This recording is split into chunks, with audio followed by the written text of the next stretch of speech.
Hey guys, thanks for tuning in. This is optibotimus coming with another video review. And today we're going to be taking a look at the new ManyCollector.com exclusive Ghostbusters Ready to Believe You Egon Spengler. And believe it or not, there is a white mailing box. You can kind of sort of see it. I mean, there's a whiteboard and there's a white mailing box. Now, believe it or not, this is like the fourth version of Egon that we've actually gotten. And the really special thing is, well, he comes with a special ghost. I'm using my Optimus Prime blade here. And of course, so we got the open. We're going to take that out like that, and there you see it. Tissue paper. But the fourth version of Egon that we've gotten like a slime version, we've got an unslimed version, we got the Ghostbuster 2 version in the gray jumpsuit, and now we have this version, which he does come with the library ghost, which is really kind of cool looking, and he comes with 3 different versions of the PKE meter. Ooh. My Ghostbuster logo is not on there straight, which is kind of annoying.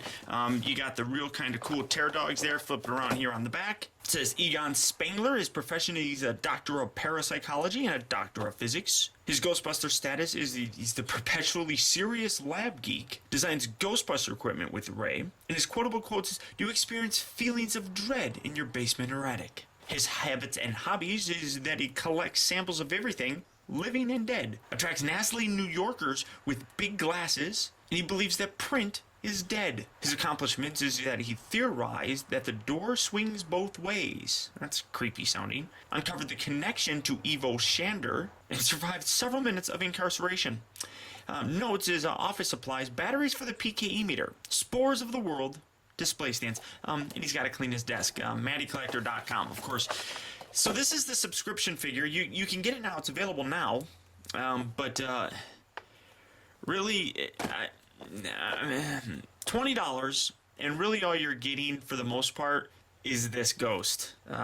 This figure, in my opinion, is really kind of pointless. But let's get it open and see what we actually have. Okay, guys, so here we have the Ready to Believe You Egon and Library Ghost opened up and out of their packaging. And starting things off first, I'm not even going to talk about that guy first. First, we're going to talk about the ghost that's included with it, the Library Ghost. Now, this isn't too terribly bad of a representation of what we saw in the first Ghostbusters movie. It's still not very good either. It sort of has the look, and a Ghostbusters fan can look at it and probably guess, oh, that was that ghost that we first saw in the Ghostbuster movie, and you would be right, but it just doesn't look that great. I mean, the likeness just, it just really isn't all that good at all. When we're paying $20 basically just for this, because this little thing right here is kind of pointless, I would kind of expect a more full-size and much nicer looking representation of such an iconic ghost from the movies itself. In terms of its articulation, the head moves left and right, and that's about it. And the arms also rotate. Nothing at the elbow and nothing like... I mean, that's really all you're gonna get. And then this little thing right in here, this plugs right up in here, and it doesn't even peg in there very good.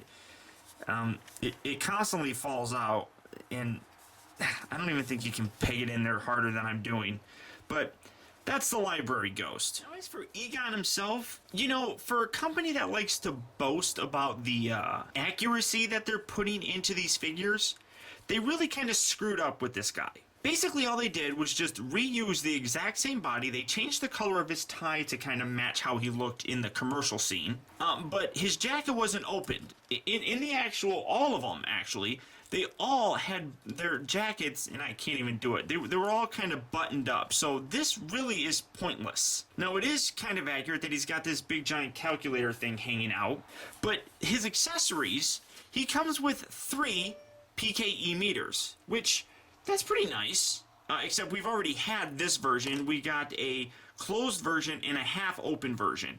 Now, these 3 PKE meters, the PKE meter in general was never in this scene. It absolutely wasn't there, so there's no point in him having these. For that matter, it's pointless that the library ghost is with him. This look came after this character was introduced. So it's really kind of stupid that they include the library ghost in the PKE meter. The only other accessory that he should have came with is a stethoscope that he wore around his neck. You know, so this is really a letdown on many different aspects. In terms of his articulation, it's standard, so it's got the head and all that stuff. The arms rotate up, they rotate down, they go around, blah blah blah. They rotate here at the bicep, but as you can see, it breaks off that illusion, which looks stupid. He can only bend that far at the elbow, and I'm trying to think, his hands just rotate. Unlike all the other Ghostbusters with the actual Ghostbuster costume, the wrists don't go like that. They just rotate. They don't bend like that.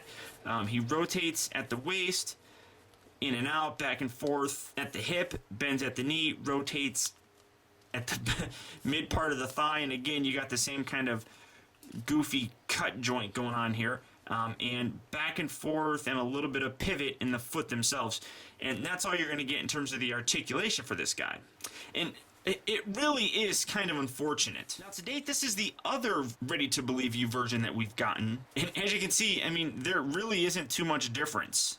They just changed the color of the tie, the belt buckle is different, and instead of the pen pocket protector, he's got the little calculator thing on here. But other than that, it's the exact same figure, you just swap the heads. Without a doubt, this is primarily the biggest reason why this line has been failing, and why people are not spending the money and buying these figures. Nobody wants to pay $20 just for this, and a figure that's basically the exact same thing with just a different head. Constantly being forced to buy these figures is why the subscription for the Ghostbuster line is a complete failure. And it's really unfortunate. I honestly would love to see what a good company such as NECA could do with this license. We've already seen some of the stuff that they've done before. I would love to see what they would do if they actually got the ability to create actual Ghostbuster figures. As it is, I really cannot recommend picking this set up. I don't know if it's available anymore. I think you can go to Matty Collector, and they're having kind of a super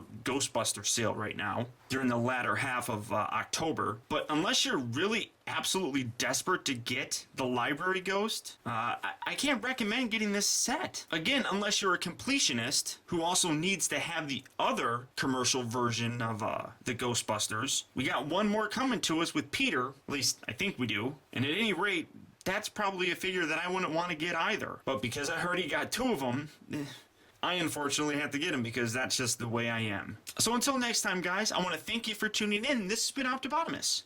I'll talk to you later.